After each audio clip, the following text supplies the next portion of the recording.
What's up, guys? Law with AMC Theaters, and I'm in beautiful Cabo San Lucas, Mexico, to sit down with the cast of Jumanji: The Next Level. This is the biggest film in the franchise yet, and I'm so excited to pick the cast's brain and learn everything that it takes to survive Jumanji. We have some issues here. The game is busted! It was a game. I'm not it. I don't want to be it. Our audience would love to know, what do you think are the strengths to Jumanji: The Next Level? The game is broken and is evolving, so there's a lot of unpredictability built into the movie. And upgrades, like everything is upgraded. I think the biggest strength is that we have a family film, a movie for everybody. Yeah. That's very big. A family adventure film, I think, is hard to come by, you know. They're hard to crack. There's a really cool magic to Jumanji. With the broken game, there's multiple Jumanji universes that you can explore, but there's so many places that you can go. What we've been focused on is building those strengths so that it can deliver all that I think people hope for from these movies. They're really funny and a lot of action and excitement, but then also they have a big heart. Can you share with our audience kind of how the dynamic has changed with our main team? What we see is that the kids have continued on in their lives. They've all moved away. We meet them, you know, at different points in their journey. Spencer has been struggling a bit since moving away, and when he comes home, discovers that his grandfather, who's recovering from surgery and is staying with his mother and has in fact moved into his bedroom. And that's sort of where we pick up this movie. Everybody who comes into Jumanji, in terms of the actors, the main actors who were there in the very first movie, and as we build out the franchise, the new ones, DeVito, Glover, Awkwafina, everyone comes into play.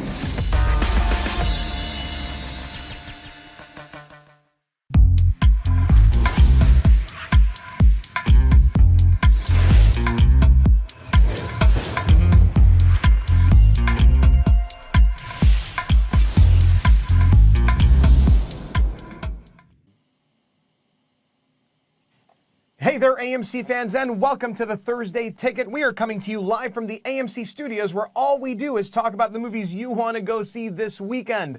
I'm Sergio, and I'm here today with Ryan. Hey, Sergio, we always get to talk about the biggest movies. I love it. It's like every show we do together, we're talking It Chapter 2, it's big movies. Yeah, and this week it's Jumanji, Yeah, you can't the go next wrong. level. Love it, love it. So we just got to see Law in Cabo hanging out with the I mean, cast. how jealous, how fortunate was he to be able to sit down and just talk to everybody? Jack Black, it was just incredible. His job is so hard. I wish we were there. But we're very excited about the movie. We're going to talk about it all up in the Weekend Movie Guide. But before we get there, we're going to ask the question of the week. Now, every week we start off with a question of the week that ties directly into the movie that's going to be the #1 movie this weekend. And that question is what, Ryan? So in Jumanji, when the characters tap their shoulders, we get to see their strengths and weaknesses. That's right. So we want to know, what would your character's strengths and weakness be in Jumanji? Let us know. We are curious to see what you have to say, because I'm sure there are going to be a lot of cool answers out there. So what would it be for you, Sergio? So if I had to pick a really cool strength, and, you know, knowing that I'd be in Jumanji land where anything could happen, right? Bows and arrows, knives, sword fights, all kinds of things. I'd probably want a strength to be really, really tough skin.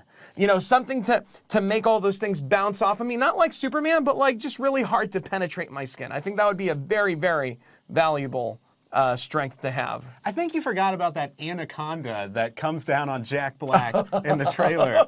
Because you're just going to be strolling through Jumanji inside a snake's stomach until somebody puts the jewel in. That would be a nightmare, and you're totally right. So it's kind of twofold. That would be my strength and my weakness. Yeah. Well, how about you? Well, I think for me, I'd probably have the same. Strength, weakness being the same thing, and determination. I would be so determined to finish the game and complete it that I would not help my fellow character. You die once, I'm doing it again. Yes. You die twice, don't do it again, I'm doing it again. All right. I die in real life because so that's bad. the way it works in the game. Well, let us know what your strengths or weaknesses are. We're very curious to see. We are going to start talking Jumanji tenfold right now in our...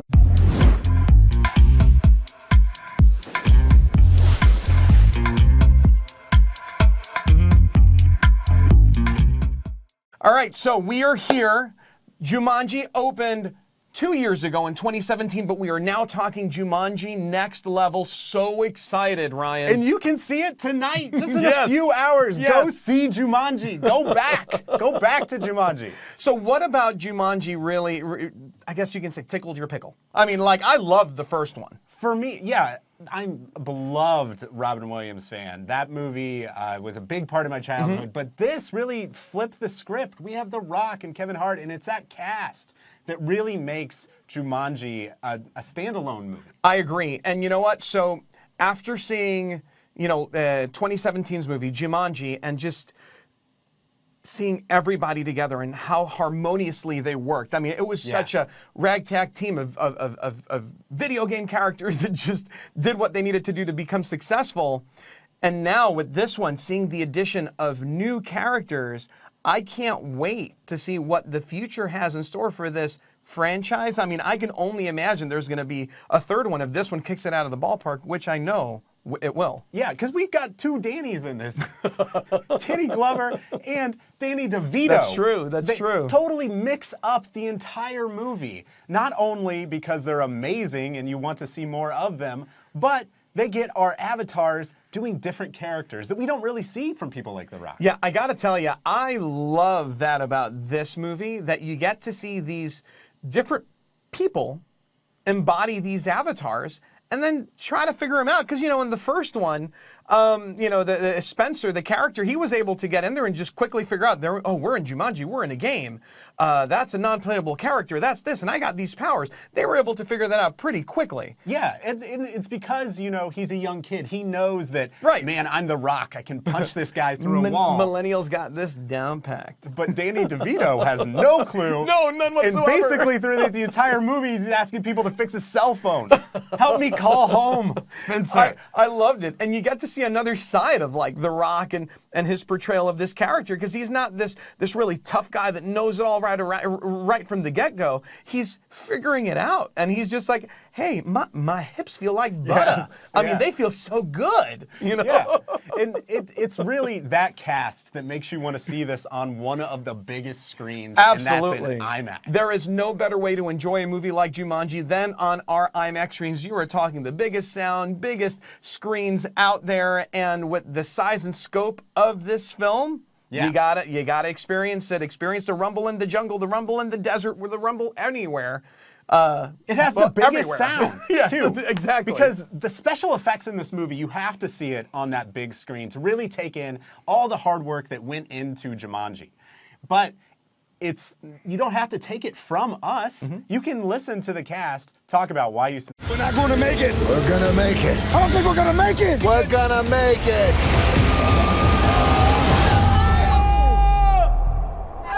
We're not going to make it. Why do you think Jumanji The Next Level deserves to be seen on the big screen? There's so many incredible special effects shots that are so detailed. You'll never see all the mandrels if you're watching on a little screen. You got to see it on a big screen in all its glory, with the roar of the crowd. It's just more exciting. These Jumanji movies are movie theater movies. Their action is spectacular. Every single part of it, every single detail, we are thinking about what's this going to be like on the big screen. I'm like doing all of my own fight sequences and taking people out, and it was really cool. And you're a nunchuck master now, right? Basically. What is the key to a good nunchuck routine? Okay, they're really hard to control, so you really need to practice every single day, and they can fall out of your hands, fly around, so you really have to just learn how to move with them. There's a really cool scene where we're driving in a dune buggy at one point and do like 30 flips in a row, and we really were flipping inside of a special designed dune buggy. That was the hardest. And I thought I was gonna hurl, and that was the only time I pulled a diva, and I was like, we got it, you guys. No need to do another take. When you have a cast like this, you'd be crazy not to let them sort of go. And they're all brilliant actors and also brilliant improvisers. So it's very collaborative like that. No, me. Kevin Hart. I'm the reason it deserves to be watched at AMC theaters. I mean, I don't know. Like, when I think about Kevin Hart, I'm like, I need to see it up there.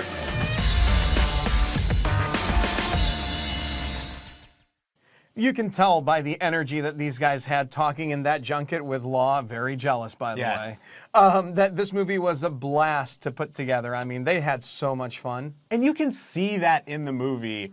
I can't wait for everybody to go out there and enjoy Jumanji. I mean, it's PG-13, but it's PG-13 light, so you can take your entire family to go see This is definitely going to be one of those movies that came out at the right time, by the way, right? So the first week of December is generally a very slow movie-going week because everybody's getting ready to go holiday shopping, this and that. But to come out right before Star Wars #1 is very smart because they get to capitalize and dominate the box office that weekend. And by the way, like you said, PG-13 friendly, this movie is going to play to that crowd all holiday season long. They're going to make bank. Yes, and this is the only week that you can see it in IMAX because Star Wars comes in till the end of time, and you'll have to watch that then. Absolutely. So take advantage of seeing it in IMAX or our other PLF screens out there. Can we talk about Jack Black real quick? Because his character is amazing. Now, Ryan and I were one of the fortunate few that got to see this movie a couple weeks ago, and it was, I got to tell you, amazing. It was so much fun, but Jack Black really stole the show. I really think so. This is his resurgence, and I want more Jack Black in movies. I'm ready for it. He got to play multiple different characters in here and really was a spotlight and a showcase for him. Loved it, loved it. So we are ready at this moment right now to queue up a prize pack we're going to give away. So let's start off by previewing that we've got these really sweet, not one, but 2 AMC Black tickets that you can use for any movie at any time. And in addition, we're going to give away this awesome Jumanji prize pack. Ryan, let them know what's in the prize pack. You're getting a shirt, a pin, a bandana, a backpack, a hat, a lantern. And not only just any hat, a fuzzy hat. So you'll have everything you need to go watch Jumanji tonight. Absolutely. So in order to win this amazing prize pack, we are going to pick one winner at random at the end of the show. But all you have to do is answer this somewhat simple question. Who were the 5 original avatars in the last Jumanji 2017? Name the 5 original avatars, the playable avatars, that were in the movie. The 5 of them. That we saw on the character select screen at the beginning of the game. Yes. Get ready, because that's a tough one, but for Uh, Jumanji fans, you won't have any problem. But if you can't win this prize pack, you'll have an opportunity to win all of these prizes in our Jumanji game at amctheaters.com. Ryan and I played this game yesterday. It was pretty cool. Yeah, it's so much fun. I love the original movie, and this throws back to that because you actually get to play a board game. You're rolling dice, you're finding characters, and winning prizes. And not just any small prize, you have a chance to win a trip to the location of your choice. Oh my gosh. We have Hawaii, we can go to the desert, go to the mountains.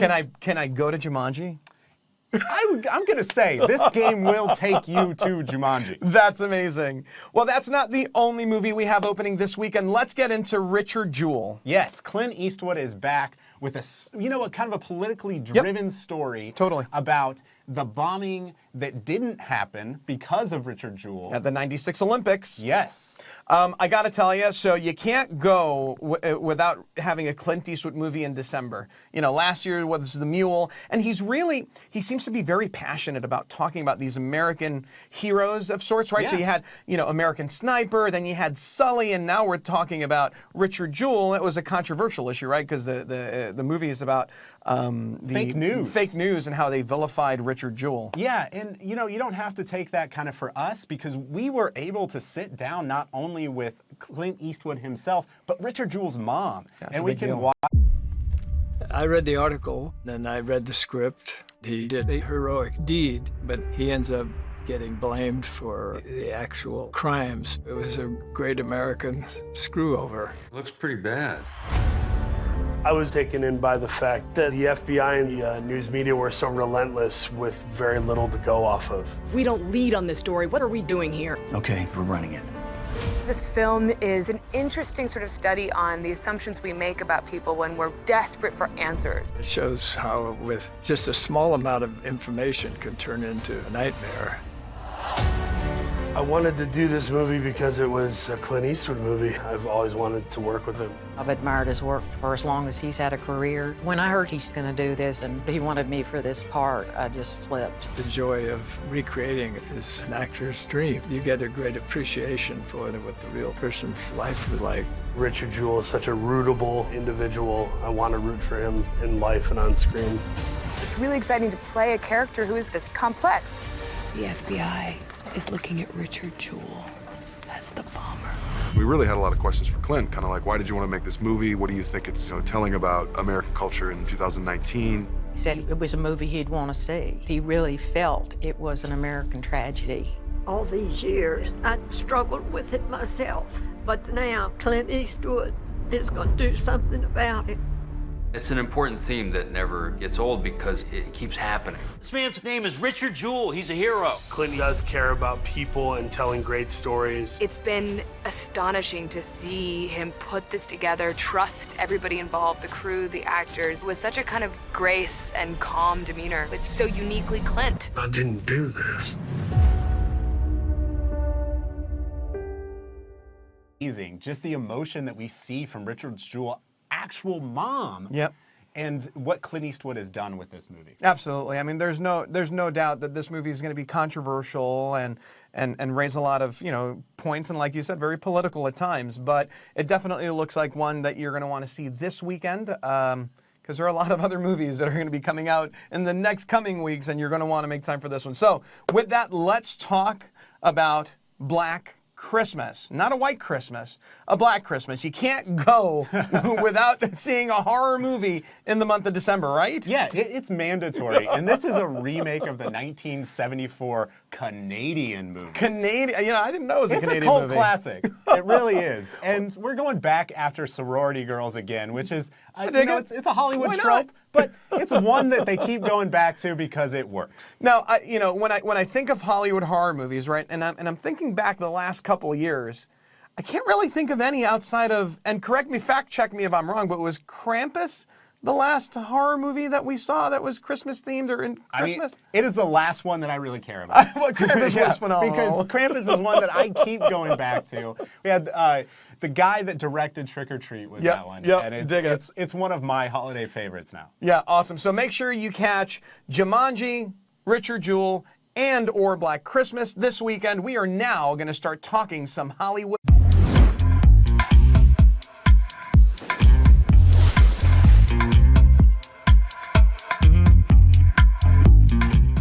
So there are a lot of things to talk about. I'm so excited about trailers. Who doesn't love talking trailers? I love them. I know you guys love them because a lot of people get to the theaters nice and early just to watch the trailers. But this week was big. This week was what? Wonder Woman, Ghostbusters, Afterlife, Free Guy. You had The Grudge, and a couple AMC Artisan films that landed. Let's talk about two of them. Go ahead, you start. Let's start with my favorite, Ghostbusters. So good, so good. I'm a huge Steven Spielberg fan, and this movie has that kids take on the bad guys feel already. I get the Stranger Things vibe from it and not because Finn Wolfhard was in it, Yeah. but because it has that classic 100% does. It 100% does. I gotta tell you, I was so excited. I mean, when I first saw the teaser, trailer, and you saw a little bit of the Ecto-1, but now to see the Ecto-1 in full glory, racing down those, hayfields, just shredding some wheat, it was amazing. Yeah, we're out of the city with Ghostbusters, and now they found a pit full of demons that's going to come and take over. By the way, finding all of their outfits, in the closet or whatever it was. Paul Rudd, the Ghostbusters expert, playing around with the ghost trap. Yep, so good. Can't wait. That movie is going to be great. The next trailer that I want to talk about so bad is Wonder Woman 1984. Can I tell you, and we're sticking to this 80s theme. It just feels like 80s all the way. You know what? Let's live in the 80s. Let's do it. But the music, the color, the everything about Wonder Woman looks so cool. I'm excited because I think they really did a good job capturing the essence of the 80s. I mean, with Blue Monday Hello. in the trailer, it's the quintessential soundtrack. I can't wait to see this movie. Agreed. The kind of jokes that they take at the 80s that end with him talking about the art, and she's like, no, that's a trash can. Yep. It's classic. Well, and now, so you're introducing new characters, right? Kristen Wiig as the cheetah. I'm curious to see what version of the cheetah they're going to bring out. Is it her in her full-on like cheetah, look, or is it another? You've got Pedro Pascal playing Max Lord, who can do mind control stuff. You've got, obviously Gal Gadot, and then Chris Pine is back. And no surprise, we saw him from before, but in what role is he? I mean, you watch a trailer and you go, is he real? Is he not? Is it in her head? Is Max Lord bringing your innermost desires to life? Like what's happening? It really feels like that. But not only do we see all these amazing characters, we get a tease at the invisible jet. Yes. When she loops onto the lightning, or is it the jet? Was she riding the lightning? No, but you're right. Yeah. I do think it's the jet. There's this one scene where the two of them are in a cockpit, and they're flying by all the fireworks that are going on. So it's probably the jet. Let's fingers crossed it's the jet. But it looks fantastic. But, I mean, like you said before, that's not the only trailers. We had some artisan trailers drop that you can see on our YouTube page for In the Heights and Promising Young Woman. Good deal. And talking about artisan films, you can purchase tickets right now. Now, this movie is an incredibly limited, I can't say supply, but it's a limited release, okay? 1917 is opening on Christmas Day, 12/25. Mark your calendars. Buy tickets now. There are a handful of theaters in the country playing it. There's a lot of Oscar buzz and all kinds of talk about the movie. So AMCtheaters.com, look for a theater near you that may be playing a Christmas Day, 1917. And A24 fans, Adam Sandler is back in Uncut Gems. This movie is getting all kinds of buzz. Big deal buzz. And that's not all. No. We have Little Women that went on sale. That has Oscar buzz. And Bombshell. By the way, so now you say Uncut Gems and Bombshell opening this week at 2 AMC theaters out there. You can see them both. If you're in LA, go to Century City 15. You know where that theater is, LA peeps. And if you're in New York, Manhattan, Lincoln Square 13, make it a point to see Bombshell and Uncut Gems this weekend. Let us know, because you're getting a preview before everybody else. Yeah, and those movies are so good. If you want to fly to those locations to see them, I would suggest it. That's right. So, and we're talking Oscar buzz, right? Yes. Well, let's talk about our Best Picture Showcase. How many of you guys have participated in the Best Picture Showcase? I know I have. It's the best way to see every Best Picture nominated film out there. Yeah, and even if you've seen them all before, it's a great refresher right before the Oscars kicks off.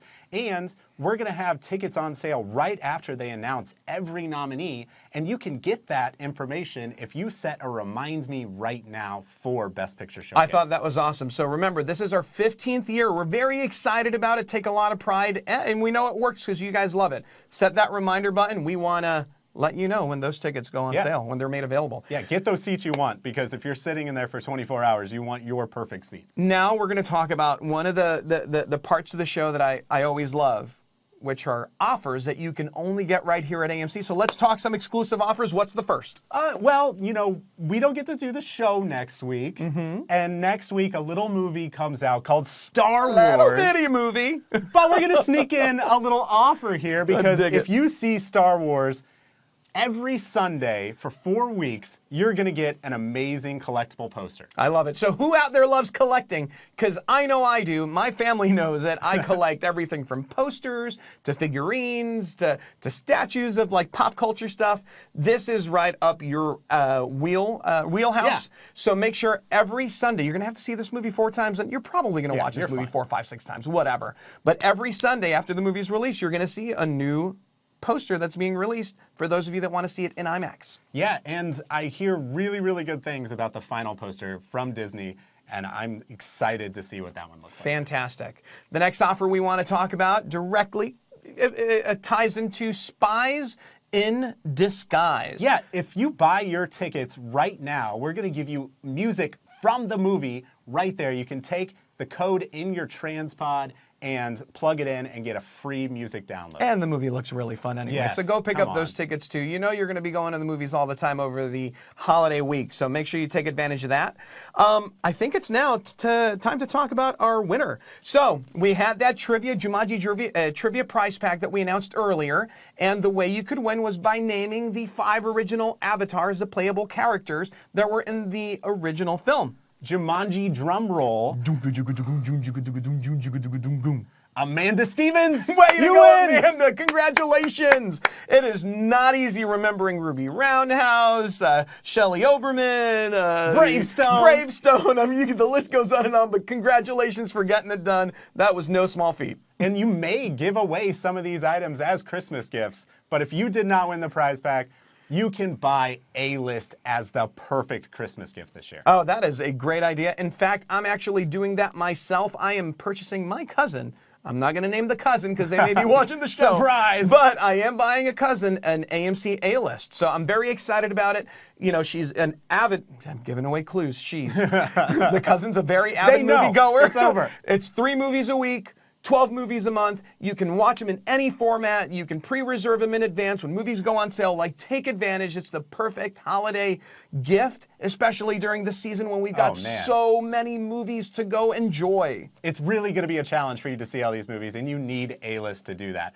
But you can make those A-List reservations and get tickets to all of these movies at amctheaters.com and on the AMC Theaters app. Awesome. I think that pretty much does it for us today. Wraps her on up. Thank you so much for joining us. You know where to find us. We are here every Thursday, 4:30 p.m. Eastern. Is it 4:30? No, 5:30 Eastern. My bad. I got my time zones mixed up. 5:30 Eastern, 2:30 p.m. Pacific. We started the show a little bit later today. We had a couple technical snafus, but we're here with you. Thank you for joining us. Next week is a big week. What movies are coming out? Star Wars! We are going to be talking about Star Wars, Cats, Bombshells, and a whole bunch of other big holiday movies. So take advantage. We'll see you soon. Thank you so much for joining.